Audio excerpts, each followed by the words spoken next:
Do you have those days when time just seems to stretch out, those kinds of pencil twiddling days, and you're conscious of every few minutes?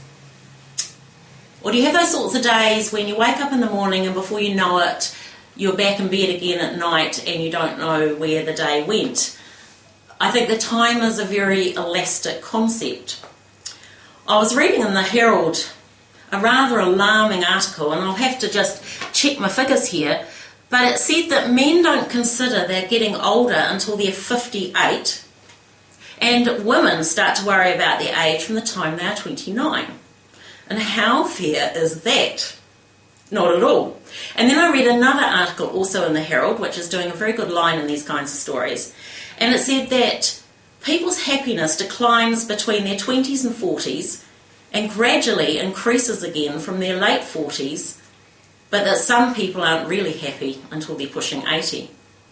And you may wonder if time is for us or against us.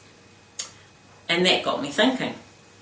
We know that Christianity doesn't promise lifelong happiness. It doesn't promise that your looks won't go and that your back won't go and that you'll acquire those material possessions. It doesn't promise that you'll be totally satisfied with your life. And, you know, thinking back now on all the disasters and calamities that have befallen our world just recently, Christchurch, Japan, the US with the tornado, time and time again how often we saw that actually people didn't care about that. They only cared about their family. They only cared about their relationships. So if time is this elastic concept, it's really up to us to make sure that we invest time in something that means something, and that is relationships. And I would venture it means we need to invest time in our relationship with God as well, because as with any relationship, it requires time and it requires effort and it requires commitment. And you can go through those patches when you know God's there.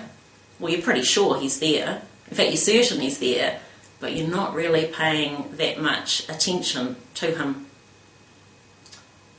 So I suppose the message for me is that even on those racing away kind of days when I don't think I've got enough time to fit in everything I absolutely have to do, the message is that we have to stop and we have to spend time with God.